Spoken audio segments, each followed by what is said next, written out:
D'accord, merci. Alors, je pense que c'est une cérémonie familiale à mon sens, hein. Donc ça n'a pas un caractère aussi solennel que ce soit. Ce que je voulais dire ici, je pense que mes jeunes frères qui m'ont précédé, qui sont également vos aînés, ont situé le cadre de cette rencontre.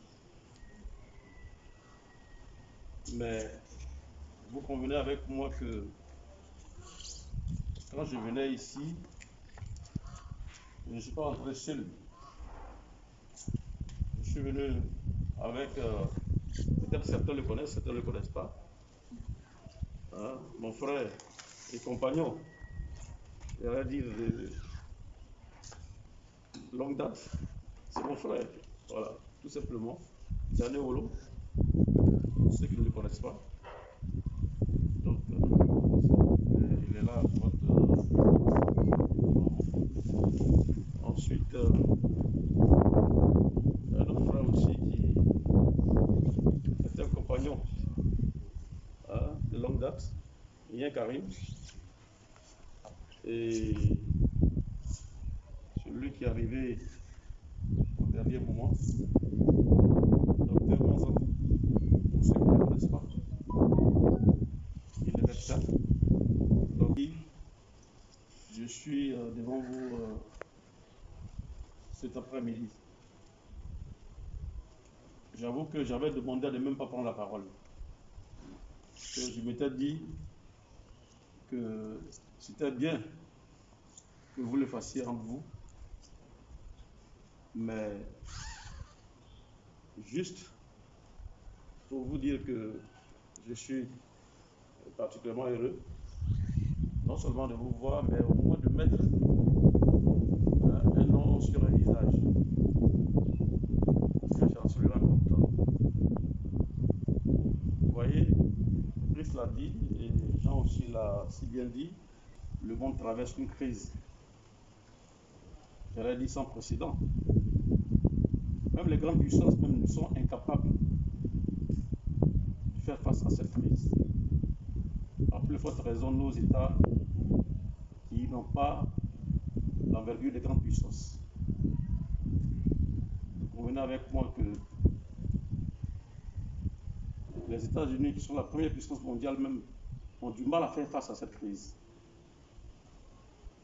Nos États africains, nous essayons tant bien que mal de trouver des solutions à cette pandémie, hein, qui nous frappe, malgré nos difficultés. Et c'est une pandémie qui n'épargne personne. Que vous soyez pauvre, que vous soyez riche, que vous soyez blanc, que vous soyez noir, que vous soyez jaune, ça n'épargne personne. Vous voyez les conséquences aussi de cette maladie à travers le monde entier. Nous, en Afrique, on peut dire Dieu merci que cette pandémie provoque ailleurs, ce n'est pas encore le cas chez nous. Mais en même temps, une pandémie demeure une pandémie. C'est pour cette raison qu'aujourd'hui, ce qui est le plus important, c'est de solutions alternatives en ce moment. Il faut respecter les mesures barrières. Vraiment dans ce cadre-là. Et je suis heureux aujourd'hui que d'ailleurs chacun de vous ait son masque. Parce que les autorités ont dit que le port du masque est devenu obligatoire. Donc partout où nous sommes, nous devons vraiment respecter cette exigence-là. Alors nous nous sommes dit que nos jeunes frères, autant que les autres populations d'ailleurs, ce n'est pas seulement que la population est dans une qu'on s'adresse, faire un geste à l'endroit de toutes nos populations. Hier, c'était les administrations à Bouna et peut-être ailleurs. C'était aussi d'autres communautés que nous avons rencontrées. Aujourd'hui, nous allons commencer avec vous, mais c'est une caravane qui va s'étendre, voilà, à travers les différents départements de notre belle région. Mais en même temps aussi, cette caravane va impacter le Grand Abidjan. Donc voilà un peu le contexte de cette rencontre ici. Et je m'en vais vous dire que nous avons voulu par ce geste modeste contribuer à cet élan de solidarité qui se manifeste partout ailleurs et dans le monde entier. Permettre aux étudiants que vous êtes, aux jeunes que vous êtes, de pouvoir bénéficier de quelque chose dans ces moments difficiles. C'est l'objectif que nous poursuivons. Il n'y a pas un autre but que ça. Et comme je l'ai dit, la maladie ne trie pas. Donc quand nous devons faire un geste, on ne doit pas trier aussi. Ce que nous faisons, c'est pour tout le monde, sans exclusive. Parce que ce qui importe, et ça, j'aime le dire souvent, c'est l'union des fils et des filles de notre belle région qui importe. Parce qu'au-delà, il n'y a rien.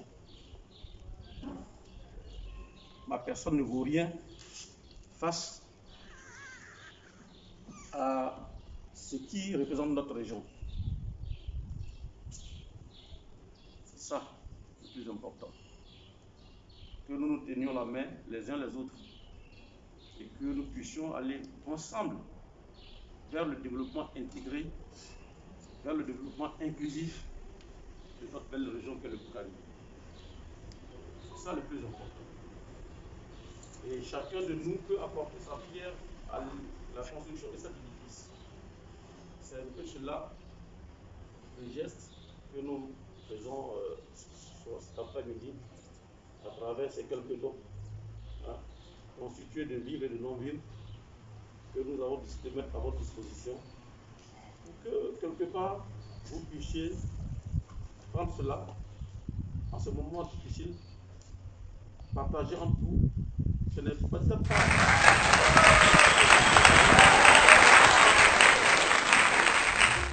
c'est la symbolique du geste.